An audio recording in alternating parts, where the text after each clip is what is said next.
ভাবি ইশারায় আমাকে তার রুমে ডেকে নিল, যখন পুরোপুরি ব্যস্ত ছিলাম হবে এমন একটা অবস্থা। তখন হঠাৎ কাজের মেয়ে দেখে ফেলে। ওর বয়স বেশি না, 15 কি 16 হবে, কিন্তু খুবই সুন্দর ছিল। ওকে দেখে কেউ বুঝতেই পারবে না যে ও কাজের মেয়ে। তারপর কাজের মেয়ে বলল, সাহেব বাড়িতে আসলে আমি সব বলে দেব। আমি বললাম, তুই কি চাস বল, তোকে সব দিব, তবুও তুই আমাদের গোপন কথা বলিস না। কাজের মেয়ে তখন বলল, দেখুন আমি দেখতে খারাপ না, আপনার ভাবির চেয়েও দেখতে বেশি সুন্দর, তাই আমি চাই আপনি আমাকেও দিন।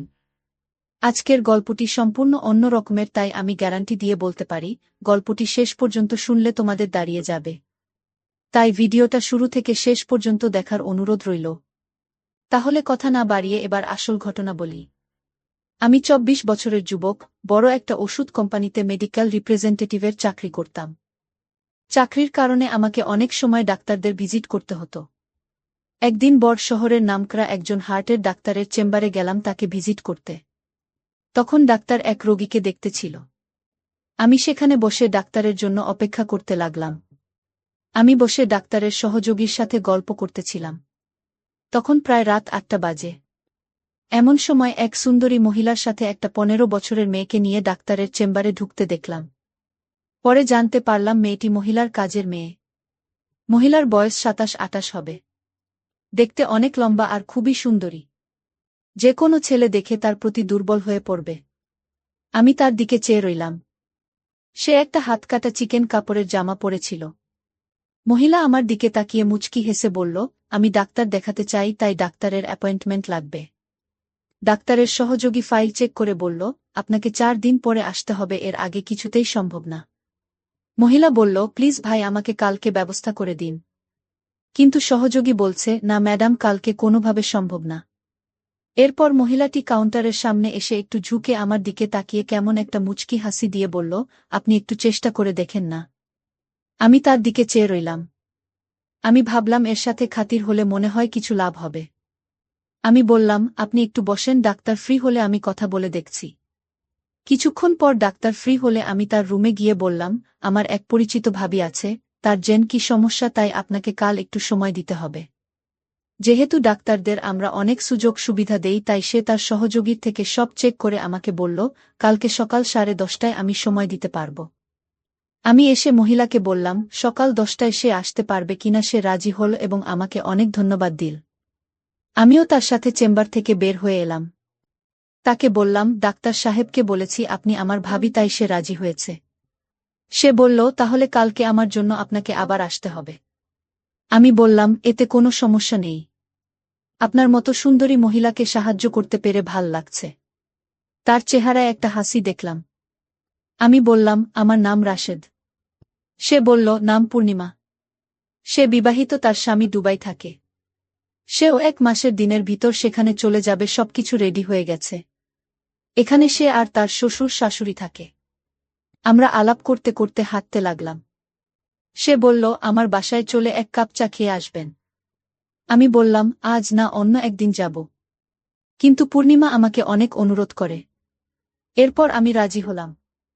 তারা দুজন একটা রিকশায় উঠল। আমি আমার মোটরসাইকেল নিয়ে তাদের পিছু পিছু গেলাম। তাদের বাসায় গেলে তার শ্বশুর শাশুড়ির সাথে আমার আলাপ করিয়ে দিল। তাদের ছেলের বউকে সাহায্য করার জন্য তারা আমাকে অনেক ধন্যবাদ দিল। তারপর আমাকে চা বিস্কুট দিল। আমি চা খেয়ে বিদায় নেওয়ার জন্য রেডি হলাম। তখন পূর্ণিমা বলল, রাশেদ, যদি কিছু মনে না করেন একটা অনুরোধ করব। আমি বললাম, আমাকে আপনি না বললে তুমি করে বলবেন। আমি বয়সে আপনার ছোট হব, আর আপনি কিছু মনে না করলে আপনাকে ভাবি বলে ডাকতে পারি। পূর্ণিমা রাজি হল। তারপর বলল, রাশেদ, কালকে আমার শ্বশুর শাশুড়ি আমার ননদের বাসায় যাবে। তাই কাজের মেয়েটা বাসায় রেখে আমাকে যেতে হবে। তোমার যদি কোনো অসুবিধা না হয় তবে আমাকে সকালে এসে ডাক্তারের কাছে নিয়ে যাবে। আমি মনে মনে অনেক খুশি হলাম। আমি বললাম, ঠিক আছে, আমি সকাল 10টার সময় চলে আসবে। তারপর বিদায় নিয়ে চলে আসলাম। আমি খুশিমনে বাসায় ফিরে আসলাম। আসলে এখানে এত স্মার্ট মেয়েরা থাকতে পারে আমার কল্পনা ছিল না। আমি সব সময় তা ফলো করে বেড়াই। আমি বাসায় এসে খাওয়া দাওয়া করে পূর্ণিমা ভাবির কথা ভাবতে শুরু করলাম। আর কালকে সকালের জন্য অধীর আগ্রহে অপেক্ষা করতে লাগলাম। পরের দিন সকাল 7টায় ঘুম থেকে উঠে আমি রেডি হয়ে পূর্ণিমা ভাবির বাসায় চলে গেলাম। গিয়ে দেখলাম পূর্ণিমা ভাবি রেডি আর তার শ্বশুর শাশুড়ি রেডি হচ্ছে মেয়ের বাড়ি যাওয়ার জন্য। আমি আমার মোটরসাইকেলের পিছে পূর্ণিমা ভাবিকে নিয়ে চললাম, তারপর বাসার সামনে হাজির হলাম। আমি একটু লজ্জা পেলাম, জানি না পূর্ণিমা ভাবি কি ভাবছে আমার সম্পর্কে। আমার কেন জানি মনে হলো পূর্ণিমা ভাবি ইচ্ছাকৃতভাবে আমার মোটরসাইকেলে উঠছে। এভাবে চলতে চলতে প্রায় আধা ঘন্টা লেগেছিল। ডাক্তার সাহেব তখনও আসে নাই, তাই ভাবি ওয়েটিং রুমে বসে অপেক্ষা করতে লাগল। আমিও ভাবির সাথে একটু দূরে বসে গল্প করতে লাগলাম। আমি বারবার ভাবির দিকে তাকাচ্ছিলাম, ভাবি ব্যাপারটা বুঝে মুচকি মুচকি হাসতে লাগল। কিছুক্ষণ পর ডাক্তার সাহেব এসে ভাবিকে চেক আপ করল। ডাক্তার দেখানো শেষ হলে আমি ভাবিকে নিয়ে বাসায় গেলাম। বাসার কাছাকাছি আসতেই পূর্ণিমা ভাবি আমার মোটর সাইকেল থেকে নেমে পড়ল। বাসায় এসে দেখলাম তার শ্বশুর শাশুড়ি চলে গেছে আর কাজের মেয়ে বাসায় একা। ভাবি আমাকে বসতে বলে কাজের মেয়েকে নিয়ে ভিতরে গেল। একটু পর ভাবি বলল, আমার ল্যাপটপ কালকে রাতে হঠাৎ বন্ধ হয়ে গেছে। তুমি কি দেখবে কি সমস্যা হয়েছে? আমি বললাম, ঠিক আছে ভাবি, কোথায় নিয়ে আসেন? পূর্ণিমা ভাবি বলল, আমার বেডরুমে আছে, তুমি ভেতরে আসো। আমাকে বেডরুমে নিয়ে তার ল্যাপটপ দিয়ে বলল, তুমি দেখো কি সমস্যা হয়েছে, আমি একটু কাজ করে আসছি। কাজের মেয়েকে বলল, আমাকে চা দিতে। আমি ল্যাপটপ অন করে স্ক্যান করে ভাইরাস মুক্ত করে দিলাম। তারপরই স্টার্ট করে দেখলাম ঠিকমতো কাজ করছে। আমি তখনও ল্যাপটপ নিয়ে ঘাটাঘাটি করছি। প্রায় ২০ মিনিট পর পূর্ণিমা ভাবি আসলো, আমি তার দিকে তাকিয়ে অবাক হয়ে গেলাম। তারপর পূর্ণিমা ভাবে আসলো। আমি হাঁ করে তাকে দেখতে লাগলাম। ভাবি বলল, এমন করে কি দেখছ? আমি বললাম, তেমন কিছু না। ভাবি বলল, কিন্তু আমি তোমার মাঝে এমন কিছু দেখছি যা আমি আগে কখনো দেখিনি। ভাবি আমার অবস্থা বুঝে হাসতে লাগল। একটু পর কাজের মেয়ে আমাদের চা বিস্কুট দিয়ে গেল। আমরা চা খেতে খেতে গল্প করলাম। পূর্ণিমা ভাবি অনবরত হাসতে লাগল। আমি ল্যাপটপ ঠিক করে ভাবিকে দেখানোর জন্য একটা মুভি চালু করলাম। আর সাথে সাথে একটা বাজে ছবি চালু হলো। আমি কি করব বুঝতে না পেরে ভাবির দিকে তাকালাম। পূর্ণিমা ভাবে হাসতে হাসতে বলল, দেখো রাশেদ, আমি প্রায় ১ বছর হলো একা একা থাকি। আমার তো কিছু পেতে ইচ্ছে করে। কালকে তোমাকে ডাক্তারের চেম্বারে দেখে আমার ভিতরে কেমন জানি করছে। তোমাকে নিয়ে আমার মনের ভিতর একটা আশা জাগল। আমি ল্যাপটপ বন্ধ করে উঠে দাঁড়ালাম। পূর্ণিমা ভাবি হেসে উঠে গিয়ে রুমের দরজা বন্ধ করে দিল। পূর্ণিমা ভাবি দরজা বন্ধ করে আমার সামনে আসলো, এমন সময় হঠাৎ করেই দরজার বাহিরে থেকে ১৫ বছরের কাজের মেয়েটা নখ দিয়ে ডাক দিল। আমি মনে মনে বললাম, আসার আর সময় পেল না। পূর্ণিমা ভাবিকে কাজের মেয়ে বলল, আপনি ওনাকে নিয়ে এখানে কি করছেন? পূর্ণিমা ভাবে বলল, আমি যা খুশি তাই করছি, আর তোর তো সাহস কম না। আমি এখানে কি করছি তুই জিজ্ঞাসা করলি কেন আমারে? কাজের মেয়ে বলল, ম্যাডাম, আমি তো খারাপ কিছু বলিনি। ম্যাডাম বলল, তুই এখন যা, তোর রুমে গিয়ে ঘুমা। কাজের মেয়ে তখন বলল, ঠিক আছে ম্যাডাম, আমি যাব, কিন্তু আপনারা যা করছেন তা কিন্তু মোটেই ভালো না। সাহেব বাড়িতে আসলে আমি সব বলে দেব। কাজের মেয়ের মুখে সব কথা শুনে আমার মেজাজটা খুব খারাপ হল। আমি বললাম, এই ছোটলোক, আমি এখানে কি করছি যে তুই আমার স্বামীকে বলবি? ম্যাডাম, আপনি তো ভালো করে জানেন কি করতে চাইছেন। বাহিরের একটা লোক রাতের বেলায় কারো বাসায় এভাবে থাকতে পারে না। আমি বললাম, তুই কাল থেকেই বাসায় আসবি না। আমি তোর চেহারা দেখতে চাই না। তুই দিন দিন বড় পাকামি করছিস। ঠিক আছে ম্যাডাম, আপনার মতো খারাপ ম্যাডামের বাসায় কাজ করার ইচ্ছাও আমার নাই। তবে ম্যাডাম, আপনি মনে রাখেন আজকের দিনের কথা। আজকে আপনি কি করতে চাইছিলেন তা কিন্তু আমি ভুলব না, আর বলেও দেব। আমি কাজের মেয়েকে বললাম, এগুলো আমার স্বামী কখনো বিশ্বাস করবে না। কাজের মেয়েটি তখন বলল, বিশ্বাস কিভাবে করতে হয় তা আমার জানা আছে। কাজের মেয়েটি তখন বলল, আমার মোবাইলের সব রেকর্ড করা আছে। একটা অচেনা ছেলে আপনার রুমের ভিতর কি করে সেটা একটা বাচ্চা ছেলেও বুঝবে। কাজের মেয়েটা এত পাকা পাকা কথা জানে আমি জানতাম না। আর তাছাড়া তার মাথায় প্রচণ্ড বুদ্ধি আছে। আমি এখন কি করব বুঝতেছি না। তখন রাশেদ বলল, রাগ করে কোনো সমাধান হবে না, উল্টো মান সম্মান যাবে। আর তাই আমি এর সমাধান করছি। ভাবি, আপনি কোনো কথা বলবেন না। আমি কাজের মেয়েটিকে জিজ্ঞেস করলাম, আচ্ছা তুমি কি চাও এর বিনিময়ে? কাজের মেয়েটি বলল, আমি কিছু চাই না। আমার টাকা পয়সার কোনো লোভ নেই। আচ্ছা তাহলে কি করলে তোমার মুখটা বন্ধ রাখবে? আর আমাদের কথা কাউকে বলবেন না। কাজের মেয়েটি বলল, একটা জিনিস চাই, যদি দেন তাহলে আমি কাউকে কিছু বলবো না। আমি বললাম, আচ্ছা ঠিক আছে, এখন বলো তোমার কি জিনিস চাই। কাজের মেয়েটি তখন বলল, আপনি ভাবির সাথে যা করতে চেয়েছিলেন আমিও তা চাই। কাজের মেয়ের মুখে এমন কথা শুনে আমার কলিজাটা কেঁপে উঠল। আরে বলে কি?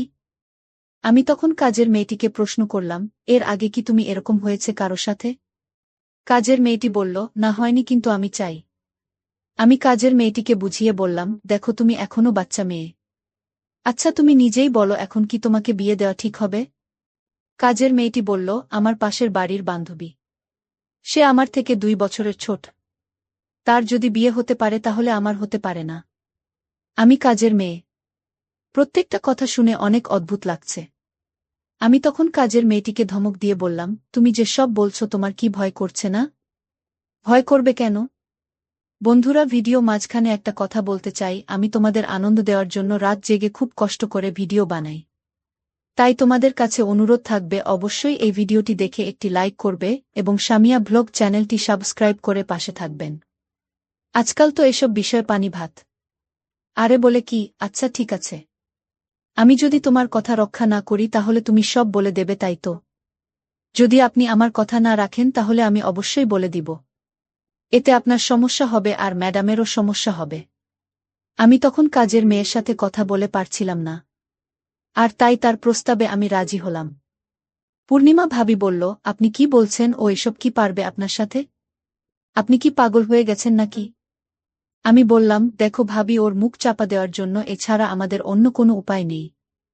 সে পারুক না পারুক সেটা তার বিষয়, আমি চেষ্টা করে দেখতে পারি। ঠিক আছে, আপনি যা ভালো মনে করেন তাই করেন। পরে সমস্যা হলে আপনি বুঝবেন। সেই চিন্তা তোমার করতে হবে না। আমি সব সামলে নেব। আমি তখন কাজের মেয়েটাকে বললাম, কোথায় যেতে হবে বলো? কাজের মেয়েটি বলল, এই বাসায় আরও একটি রুম আছে, যে রুমে আমি রাতে একা থাকি সেই রুমে। কোথায় সেই রুম? কাজের মেয়েটি বলল, আসুন আমার সাথে। আমি কাজের মেয়ের পিছু পিছু গেলাম। তারপর সে যে রুমে থাকে সেই রুমে আমাকে নিয়ে গেল। আর পূর্ণিমা ভাবি বলল, আপনি যান, চিন্তা কইরেন না, আমি আছি বারান্দায়। আমি পূর্ণিমা ভাবিকে বললাম, ঠিক আছে, আপনি বারান্দায় থাকেন। তারপর কাজের মেয়ের রুমে ঢুকলাম। কাজের মেয়ে বলল, আপনি অনেক সুন্দর দেখতে। আমি বললাম, তাই? কাজের মেয়েটি তখন দরজাটা লক করে দিল। আমি বললাম, দেখো দরজাটা লক করে ঠিক করনি। সে বলল, উত্তম কাজ করেছি। কাজের মেয়েটি তখন বলল, আপনার সাথে হওয়ার আগে আপনি আমার হাতের তৈরি করা 1 কাপ চা খাবেন? আমি বললাম, চা খেলে মন ভালো থাকে, তুমি চা বানালে আমি অনেক খুশি হব। আমার জন্য চা বানিয়ে এনে আমার হাতে চা হাতে তুলে দিল। তারপর আমি বললাম, তুমি চা খাবে না? কাজের মেয়ে বলল, আমি চা খাই না, আপনি খান। আমার চায়ের প্রশংসা সবাই করে, আপনিও করবেন আশা করি। তারপর আমি চা খেতে শুরু করলাম। আর কাজের মেয়েটি আমার দিকে অন্যরকম দৃষ্টিতে তাকিয়ে রয়েছে। আমি চা খেতে আমার বুকের ভিতরটা মনে হচ্ছিল পুড়ে যাচ্ছে। আমি ভাবছি হয়তো গরম চা এমনি হতে পারে। কাজের মেয়েটির হাতে আরও একটি চা দেখতে পেলাম। আর সেই চা ম্যাডামকে দিয়ে আসলো।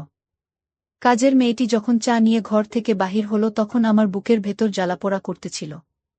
ম্যাডামের কাছে চা নিয়ে যেতেই ম্যাডাম বলল, তোর কাজ শেষ হয়েছে? কাজের মেয়ে বলল, না, এখনো শুরু করিনি। ম্যাডাম বলল, চা দিয়ে তাড়াতাড়ি যা। এদিকে ম্যাডাম চা খেতে শুরু করল। আমি আমার রুমে গিয়ে দেখি রাশেদ চা খেয়ে মরে পড়ে আছে। আমি এটাই চেয়েছিলাম। আমি কাউকে খারাপ কাজ করতে দিতে পারিনি। যে কাজ আল্লাহ পছন্দ করে না, তারা সেই কাজ করায় আমি তাদের দুজনকেই শেষ করে দিয়েছি। আমার মনের ভিতর খারাপ উদ্দেশ্য ছিল না। আমার উদ্দেশ্য ছিল এই 2 জন খারাপ মানুষকে শেষ করা। গল্পটি যদি তোমাদের ভালো লাগে থাকে তাহলে ভিডিওটিতে একটি লাইক দিও, আর তোমরা যদি এরকম মজার ভিডিও পেতে চাও তাহলে দয়া করে আমার সামিয়া ব্লগ চ্যানেলটি সাবস্ক্রাইব করো। সবশেষে তোমাদের সকলের দোয়া কামনা করি, আর ধৈর্য ধরে ভিডিওটি দেখার জন্য তোমাদের সকলকে অনেক অনেক ধন্যবাদ। পুপ্পি, আমি তোমাকে 1 রাতের জন্য বিয়ে করতে চাই। যদি তুমি আমার কথায় রাজি না হও তাহলে কিন্তু তোমার ভালোবাসার মানুষকে তুমি পাবে না। কারণ যাকে তুমি ভালোবাসো তার বয়স কম হলেও সে আমার ঘনিষ্ঠ বন্ধু। আমি যা বলবো সে তাই করবে। আমি ভাতিজাকে বললাম, আমি তোমার ফুপ্পি হই আর তুমি আমাকে 1 রাতের জন্য বিয়ে করতে চাইলে তোমার লজ্জা করল না? ভাতিজা বলল, ফুপ্পি, এসব বিষয়ে লজ্জা পেতে নেই। লজ্জা করলে কপালে সুখ জুটে না। তার এরকম কথা শুনে আমি হতবাক হয়ে গেলাম। আমি ভাতিজাকে বলেছিলাম, তোমাকে আমি এখনো বাচ্চা মনে করি। ভাতিজা বলল, ফুপ্পি শুধু একবার সুযোগ দিয়ে দেখো আমি কি করতে পারি। তারপর আমি তাকে একটা সুযোগ দিয়েছিলাম। তারপর আমি যাকে বাচ্চা মনে করেছিলাম তার তো অনেক বড়। আমার তো দেখেই খুব ভয় হয়েছিল। একটা বাচ্চা ছেলে কিভাবে এত শক্তিশালী হয়? আচ্ছা, তাহলে মূল ঘটনাটি তোমাদের বলি। মূল ঘটনা বলার আগে বন্ধুরা, তোমাদের কাছে আমার বিশেষ অনুরোধ, ভিডিওটিতে একটি লাইক করবে এবং ভিডিওটি শেষ পর্যন্ত দেখবে। আমার 14 বছর বয়সী জোয়ান ভাতিজা আমার রুমে ঘুমানোর জন্য পাগলামি করত। সে আমার দিকে কেমন করে যেন তাকিয়ে থাকত আর মিটি মিটি করে হাসত। আমি দেখতে এতটাই সুন্দরী ছিলাম যে বাচ্চা ছেলেরাও আমাকে দেখে পাগল হয়ে যেত। আমি দেখতে অনেক সুন্দর, কিন্তু তবুও আমার বিয়ে হয়নি। এত সুন্দরী হওয়ার পরেও কারো সাথে আমার বিয়ে হয়নি। কারণ আমার নাকি বড় একটা সমস্যা ছিল। কিন্তু কি সমস্যা সেটা আমাকে কেউ বলেনি। আমি নাকি কপালপোড়া দোষী, আর এই কারণেই আমার এখন পর্যন্ত বিয়ে হয়নি। এদিকে আমার ভাবি সবসময় আমাকে খোঁটা দিয়ে বলতো যে, আর কতদিন ভাইয়ের ঘাড়ে চেপে বসে থাকবে? নিজে থেকে কোনো ছেলেকে পছন্দ করে বিয়ে করে নিতে পারো না? তুমি তো বাইরে চাকরি করো, সেখানে কি কোনো ছেলে নেই যে তোমার সৌন্দর্য দেখে তোমাকে বিয়ে করবে? তোমার সুন্দর চেহারা কি কাজের জন্য না? তোমাকে কোনো ছেলে কি বিয়ে করতে রাজি হয় না? ভাবি আমাকে খুব কড়া কথা বলতো। কিন্তু আমি ভাবির কোনো কথায় রাগ করতাম না। কারণ মা মারা যাওয়ার পরে আমি ভাই ও ভাবির কাছে থেকেছি। তাই ভাবি কিছু বললে আমি সেটা চুপচাপ সহ্য করে থাকতাম। আগে আমার অনেক কষ্ট হতো এটা ভেবে যে আমার কেন এত দোষ আছে। কেন আমাকে কোনো ছেলে শুধু আমার সৌন্দর্য দেখে বিয়ে করে না? কিন্তু এখন আর সেগুলো কোনো কিছুই আমার আসে যায় না। আগে আমি সৃষ্টিকর্তার কাছে প্রার্থনা করতাম, এটা ভেবে যে একদিন না একদিন আমার বিয়ে হবে। কিন্তু এখন আমি আর এটা ভেবে আফসোস করি না যে আমার কোনোদিন বিয়ে হবে না। কারণ এখন আমার বয়সের ছেলে পাওয়া অনেক ভাগ্যের ব্যাপার। কারণ বেশিরভাগ মেয়েদের তো সাধারণত 16 থেকে 22 বছরের মধ্যে বিয়ে হয়ে যায়। আর আমার মতো 30 বছর বয়সী মেয়ের জন্য পাত্র খুঁজে পাওয়া খুবই কঠিন। একদিন রাতের বেলায় আমি নিজের কাজে ব্যস্ত ছিলাম। ওই সময় আমার ভাতিজা ঘরে এসে বলল, আমাকে দেখে বুঝি মনেই হয় না যে আমার বয়স 30 বছর। আমাকে তো 18 বছরের মেয়েদের মতোই দেখায়। আমি তখন ভাতিজাকে বলেছিলাম, আমি তোমার ফুপ্পি, তাই তোমার আমাকে এই ধরনের কথা বলার একদম ঠিক না। যাও নিজের ঘরে গিয়ে শুয়ে পড়ো, এখন অনেক রাত হয়েছে। আমার ভাতিজা তখন রুম থেকে যাওয়ার আগে বলল, ফুপ্পি এই কথাটা আমি বলছি না। আজ সকালে আমার যে বন্ধুরা এসেছিল, সে তোমার ব্যাপারে এরকম কথা বলেছে। তাই আমি তোমাকে তার কথাটাই বলতে এসেছিলাম। আমি তখন আমার ভাতিজাকে জিজ্ঞেস করলাম, তোমার বন্ধুর নাম কি?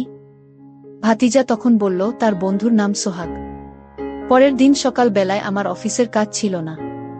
তাই আমি নিজের কাপড় চোপড় বাড়ির পিছনের উঠোনে শুকোতে দিচ্ছিলাম। ওই সময় দেখলাম আমার ভাতিজার বন্ধু সোহাগ আমার কাছে এসে বলল, ম্যাডাম কেমন আছেন? আমি যখন পেছন দিকে ঘুরে তাকালাম তখন দেখলাম একটা ছেলে ঘাড়ে ব্যাগ নিয়ে দাঁড়িয়ে আছে। আমি তখন জিজ্ঞাসা করলাম, তোমার নাম কি সোহাগ? সে তখন বলল, হ্যাঁ আমি সোহাগ। তখন আমি বললাম, তুমি আমার নাম ধরে কিভাবে ডাকতে পারলে? আমি তোমার ফুপ্পি হই। তাই আমাকে নাম ধরে নয়, ফুপ্পি বলে ডাকবে।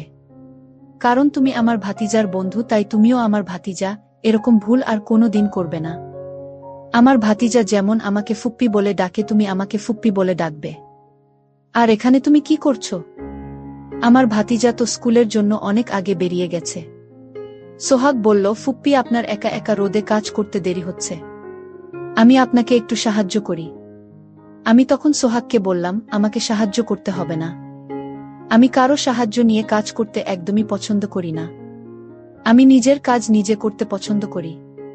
তুমি এখনই এখান থেকে চলে যেতে পারো। তারপর সেদিন রাতের বেলায় যখন আমি খাওয়া দাওয়া করে নিজের ঘরে শুয়েছিলাম, তখন আমার মনে হলো আমার পাশে যে কেউ বসে আছে। এমনকি ঘুমের মধ্যে অনুভব করলাম আমার কাছে কেউ যেন আসার চেষ্টা করছে। আমি চিৎকার করে উঠলাম, কারণ আমার পাশে একটা ছেলে বসেছিল, আর তার মুখটা কালো কাপড় দিয়ে ঢাকা ছিল। যখন আমি চিৎকার করে উঠলাম তখন সে ঘরের ভেতর দিয়ে দৌড়ে পালানোর চেষ্টা করল। ওই সময় আমার ভাতিজা বারান্দার ঘরে ছিল। আমার ভাতিজা ওই চোরটাকে দেখে ভয়ে চিৎকার করল। তারপর বাড়ির বাকি সবাই যখন হাজির হলো তখন দেখলাম আমার ভাতিজার মুখটা চেপে ধরে আছে সেই চোর। তখন আমি না পেরে ওই চোরের চুলের মুঠি ধরে বললাম, আমার ভাতিজাকে ছেড়ে দে। তারপর চোর বাড়ির বাকি সবাইকে দেখে খুব বেশি ঘাবড়ে যায় আর আমার ভাতিজাকে ওই চোরটা খুব জোরে ধাক্কা দিয়ে বাড়ি থেকে পালিয়ে যায়। আমরা সবাই ওই চোরকে অনেক ধরার চেষ্টা করেছিলাম কিন্তু ধরতে পারিনি। এমনকি তার মুখটা পর্যন্ত দেখতে পারিনি। কিন্তু অবাক বিষয় হচ্ছে এই চোরটা আমাদের বাড়িতে কোনো কিছু চুরি করেনি। সে শুধু আমার একটা পোশাক নিয়ে পালিয়েছিল। এদিকে আমার ভাতিজা ভয় পেয়ে অজ্ঞান হয়ে গিয়েছিল যখন ওই চোর তার মুখটা খুব জোরে চেপে ধরেছিল। চোরের পালিয়ে যাওয়ার পরে আমার ভাতিজার চোখে মুখে জলের ছিটে দিয়েছিলাম। তারপর ভাতিজার জ্ঞান ফিরে এসেছিল। এদিকে আমার ভাবিও আমার ভাতিজার অবস্থা দেখে কেঁদে কেটে অবস্থা খারাপ হয়ে গিয়েছিল। আমার ভাইয়া যেহেতু বিদেশে থাকত, সেদিন রাতের বেলা ভাইয়া বাড়িতে থাকলে আমাদের হয়তো এতটা ভয় লাগত না। ওই দিন আমরা সবাই অনেক ভয় পেয়েছিলাম। এদিকে আমার ভাতিজার সঙ্গে তার বন্ধু সোহাগ যখনই আমাদের বাড়িতে আসত, তখনই ওই ছেলেটা আমার সঙ্গে কিছু না কিছু কাণ্ড ঘটাতা। সেদিন যখন আমি নিজের ঘরে বসে লাগবে কিছু কাজ করেছিলাম, তখন সে আমার ঘরের ভিতরে এসে বলল, আপনি দেখতে খুব সুন্দর। আমি তার কথা শুনে অবাক হয়ে তার দিকেই তাকিয়েছিলাম। তারপর সে হঠাৎ করে অদ্ভুত আচরণ করার চেষ্টা করছিল। তখন না পেরে তাকে একটা থাপ্পড় মেরে বলেছিলাম, তুমি এটা কি করছো? বেরিয়ে যাও এখান থেকে। সে দিনের পর থেকে আমার ভাতিজার বন্ধু সোহাগ বেশ কিছুদিন আমাদের বাড়িতে আসেনি। অনেকদিন পর সে একদিন হঠাৎ করে আমাদের বাড়িতে এসে সুযোগ পেয়ে আমাকে বলল, আপনার সঙ্গে আমি বন্ধুত্ব করতে চাই এবং ওই দিনের ব্যবহারের জন্য আমি খুবই দুঃখিত। আমাকে ক্ষমা করে দিন আর আমার সঙ্গে বন্ধুত্ব করুন। আমি তখন ওকে বলেছিলাম, তুমি এখন অনেক ছোট আর আমার বয়সটা দেখেছ? আমি তোমার থেকে অনেক বড়, তাই আমি তোমাকে নিজের বন্ধু করতে পারবো না। সে তখন বলল, আমি বড় হয়ে গেছি, আমি আর ছোট নেই। আমি তখন তাকে বুঝিয়ে বললাম, তুমি আরও একটু বড় হও, তারপর আমি তোমাকে বন্ধু বানাব। ছেলেটি মাঝে মধ্যে এমন ব্যবহার করত যে তাকে দেখে খুব বিরক্ত লাগত। একদিন ভাবি আমার ভাতিজাকে বলল, তুই সোহাগর সঙ্গে একদম চলাফেরা করবি না। সোহাগ ছেলেটাকে আমার মোটেই ভাল লাগে না। সঙ্গদোষে তুইও খারাপ হয়ে যাবে। তাই সোহাগ ছেলেটাকে আর আমাদের বাড়িতে নিয়ে আসবি না। আমার ভাতিজা কিন্তু খুব ভদ্র এবং সহজ সরল ছিল। কিন্তু তার বন্ধু সোহাগ মোটেই সহজ সরল ছিল না। সে যেহেতু অন্য জায়গা থেকে এসেছিল এই শহরে পড়াশোনা করার জন্য, তাই সে পেইং গেস্ট থাকত এবং মাঝে মধ্যে কোনো না কোনো বাহানায় আমাদের বাড়িতে আসত।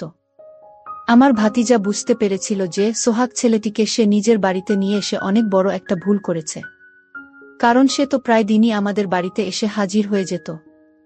আমার খুব আশ্চর্য লাগে যে 13 বছরের ছেলে কিভাবে আমাদের মতো বয়সী মেয়েদের উপরে নজর দিতে পারে। আর ওদিকে আমার ভাবি উঠতে বসতে প্রায় সময় কিছু না কিছু কথা আমাকে শোনাতে। এমনকি আমি অফিসের কাজে এতটাই ব্যস্ত থাকতাম যে সব সময় ভাবির কাজে সাহায্য করতে পারতাম না। তাই ভাবি এটা নিয়েও আমাকে কথা শোনাতো আর বলতো, আমি তো বাড়ির কাজের মাসি আর তুমি বাড়ির মহারানী। তুমি শুধু বসে বসে খাবে আর আমাকে বাড়ির সমস্ত কাজ করে নিজের শরীরকে ক্ষয় করতে হবে। তুমি তো একটু আমাকে কাজে সাহায্য করে দিতে পারো। অফিস থেকে এসে বাসনগুলো একটু মেজে ঘষে দিতে পারো। আমি যথেষ্ট সাহায্য করতাম ভাবির কাজে, কিন্তু ভাবি চাইতো আমি যেন সংসারের সব কাজ নিজের ঘাড়ে নেই। সেটাও করতে আমার কোনো আপত্তি ছিল না, কিন্তু অফিসের কাজের জন্য সংসারের কাজের সময় দিতে পারতাম না। অথচ আমি যা টাকা পেতাম আমার ভাতিজার উপরে খরচ করে দিতাম। তাদের পকেট খরচ আমি দিতাম, বাইরে ঘুরতে যাওয়া, জামাকাপড় কেনাকাটা, এসব কিছু টাকা আমিই দিতাম। একদিন সোহাগ আমাদের বাড়িতে যখন এসেছিল, তখন আমরা সবাই তাকে দেখে অনেক হেসেছিলাম, কারণ সে এমনভাবে সেজেগুজে এসেছিল তাকে জোকারের মতো দেখাচ্ছিল। আসলে আমার সামনে নিজেকে বড় করে দেখানোর জন্য বড়দের জামাকাপড় পরে এসেছিল। আমি সেদিন সোহাগকে বলেছিলাম যে তুমি এখন ছোট, তুমি বড় হও, তারপর আমি তোমার সাথে বন্ধুত্ব করব। ওই দিনের পর থেকে সোহাগ ছেলেটি আমার সামনে নিজেকে বড় প্রমাণিত করার জন্য অদ্ভুত কাণ্ড করত। সেদিন তার সাজ পোশাক দেখে আমরা অনেক হেসেছিলাম। সেদিন সোহাগ লজ্জা পেয়ে আমাদের বাড়ি থেকে চুপচাপ চলে গিয়েছিল। এমনকি সে নিজের পার্সোনাল ডায়েরিটাও ভুলে আমাদের বাড়িতে রেখে চলে গিয়েছিল। তার চলে যাওয়ার পরে আমি তার ডায়েরিটাকে উঠে দেখেছিলাম। ভেবেছিলাম অফিস যাওয়ার পথে তাকে দিয়ে দিব। আমি যখন বুঝতে পেরেছিলাম ওই ছেলেটি আমার সামনে নিজেকে বড় প্রমাণিত করার চেষ্টা করছে, তাই সেদিন তাকে ডায়েরি দেওয়ার নাম করে তার ঘরে গিয়ে তাকে অনেক বোঝানোর চেষ্টা করেছিলাম। তাকে আমার সামনে বড় দেখানোর কোনো প্রয়োজন নেই। তার যদি কখনো আমার সাথে মন খুলে কথা বলার ইচ্ছে করে, তাহলে সে আমাকে নিজের মনের কথা বলতে পারবে। আমি তার ফুপ্পি হওয়ার সঙ্গে সঙ্গে একজন ভালো বন্ধু হব। ওই কথা শুনে উনি খুব খুশি হয়েছিল এবং সে বলেছিল, ফুপ্পি তুমি অনেক সুন্দর করে আমাকে বুঝিয়ে বললে। তোমার কথা শুনে আমার মনটা অনেক হালকা হয়েছে ফুপ্পি। তুমি যদি আমার কথায় কিছু খারাপ মনে না কর, তাহলে আমি কি তোমার সাথে একটা ছবি নিতে পারি? ভেবেছিলাম একটা সেলফি নিয়ে ছেলেটা যদি খুশি থাকে, তাহলে তাকে একটা ছবি তুলতে দেই। আমি তো স্বপ্নেও ভাবতে পারিনি যে ওই ছেলেটির মনে আমার প্রতি এত নোংরা চিন্তাভাবনা ছিল। আর সে যখন আমাদের বাড়িতে আসতো তখন আমার দিকে ঘুরে ঘুরে তাকাতে। এমনকি বাড়িতে তো আমার ভাতিজা থাকতো এবং সেও জোয়ান হয়ে উঠেছিল। কিন্তু সোহাগ আমার ভাতিজার দিকে তাকাতো না। ওর নজর তো আমার দিকেই থাকত। ডায়েরিটা দিয়ে আমি যখন বাড়ি ফিরে এসেছিলাম, তখন ভাবি আমাকে বলেছিল, তোমার তো আজকে অফিস ছুটি আছে, তাহলে তুমি বাইরে কোথায় গিয়েছিলে? বাড়িতে থেকে তো আমার কাজে একটু সাহায্য করে দিতে পারো। তখন আমি মাথা নিচু করে চুপচাপ নিজের ঘরে চলে এসেছিলাম। আমি আর ভাবিকে এটা বলিনি যে আমি সোহাগের ঘরে গিয়েছিলাম তার ডায়েরিটা ফেরত দিতে।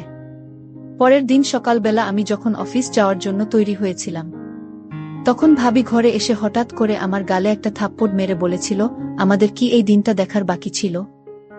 এখন এই বয়সে তুমি একটা বাচ্চা ছেলের সাথে প্রেম করতে শুরু করলে। তোমার লজ্জা করে না? তুমি ওর মায়ের বয়সী। তুমি আমাদের মান সম্মান সবকিছু শেষ করে দিয়েছ। তোমার ভাই বাড়ি ফিরে আসলে বলবো তোমাকে যাতে এই বাড়ি থেকে বের করে দেওয়া হয়, না হলে তোমার জন্য আমার ছেলে মেয়েদের ভবিষ্যৎ নষ্ট হবে। ভাবির কথা শুনে আমার তো পায়ের তলা থেকে মাটি সরে যাওয়ার মতো অবস্থা হয়েছিল। সে কি বলতে চাইছিল আমি কিছুই বুঝতে পারিনি। যাই হোক, আমি আসলে নিজের অজান্তেই সোহাগকে ভালোবাসতে শুরু করলাম। কিন্তু এর মধ্যে সোহাগ অনেকদিন যাবত আমার সাথে দেখা করে না। তারপর আমার ভাতিজাকে জিজ্ঞেস করলাম, তোমার বন্ধু সোহাগকে এখন আর দেখি না, সে কি স্কুলে আসে না? ভাতিজা বলল, ফুপ্পি সে আর আসবে না। আমি যদি বলি তাহলে সে আসবে। তাহলে সোহাগ তুমি বলো আসতে। ভাতিজা বলল, তাহলে ফুপ্পি আমার একটা কথা ছিল, তুমি যদি রাখ তাহলে আমার বন্ধুকে আমি নিয়ে আসতে পারি। আমি বললাম, বলো তোমার কি কথা? ভাতিজা বলল, ফুপ্পি আমি তোমাকে যে কথাটা বলব সেটা কাউকে বলা যাবে না। আমি বলেছিলাম তুমি নিশ্চিন্তে বল, আমি কাউকে বলবো না। তখন ভাতিজা বলল, আসলে এটা কোনো কথা না। আমার একটা ইচ্ছা ছিল আর সেই ইচ্ছাটা আমি অনেকদিন ধরে মনের ভিতর লালন পালন করে যাচ্ছি, কিন্তু তোমাকে বলতে পারছি না। আমি আমার ভাতিজাকে বললাম, কি ইচ্ছা তোমার বলো এবার। যদি সম্ভব হয় তাহলে তোমার ইচ্ছা আমি রাখার চেষ্টা করব। তখন ভাতিজা বলল, যদি তুমি আমার আবদারটা রাখো তাহলে তুমি আমার বন্ধুকে অবশ্যই পাবে। আমি বলেছিলাম, তুমি এত আমতা আমতা করে বলল কি তোমার ইচ্ছা? ভাতিজা তখন আমায় যে কথাটি বলল সেটা শুনে আমার মাথা ঘুরে গেল। এতটুকু ছোট ছেলের মুখে এই কথা কি করে বের হলো? এতটুকু ছোট ছেলের এমন ইচ্ছা থাকতে পারে সেটা আমি কল্পনাও করতে পারি না। সে তার যে ইচ্ছার কথাটা বলেছিল সেটি হলো, সে আমাকে বলেছিল যে এক রাতের জন্য আমাকে বিয়ে করতে চায়। আমি তাকে বললাম, এই হয় না, তোমার মুখে এরকম কথা বলতে একটু লজ্জা করল না? ভাই তখন বলল, দেখো ফুপ্পি, এসব বিষয়ে লজ্জা পেলে চলবে, আমি এই বিষয়ে লজ্জা পাই না। আমি ভাতিজাকে বললাম, দেখো আমি তোমার ফুপ্পি, তুমি আমায় কথা বলতে পারো না। তোমার তো বয়সটা খুব কম আর তুমি তো আমার সাথে পারবে না। সে বলল, ফুপ্পি একটা সুযোগ দিয়ে দেখো, আর তুমি যদি আমার প্রস্তাব না রাখ তাহলে আমার বন্ধু সোহাগকে পাবে না। আমি তাকে যা বলি সেটাই করবে। ফুপ্পি তুমি এই সুযোগ পাবে না। আমার বন্ধুকে হারালে আর তোমার বিয়ে হবে না। আসলে আমি তোমার বন্ধু সোহাগকে মনে প্রাণে ভালোবেসে ফেলেছি, আর তাই আমি তোমার কথা মানতে রাজি। ভাতিজা আমার মুখ থেকে এমন কথা শুনে খুশিতে নাচতে শুরু করল। ভাতিজা বলল, তাহলে আজ রাতেই হবে? আমি বললাম যে আজ রাতেই হবে।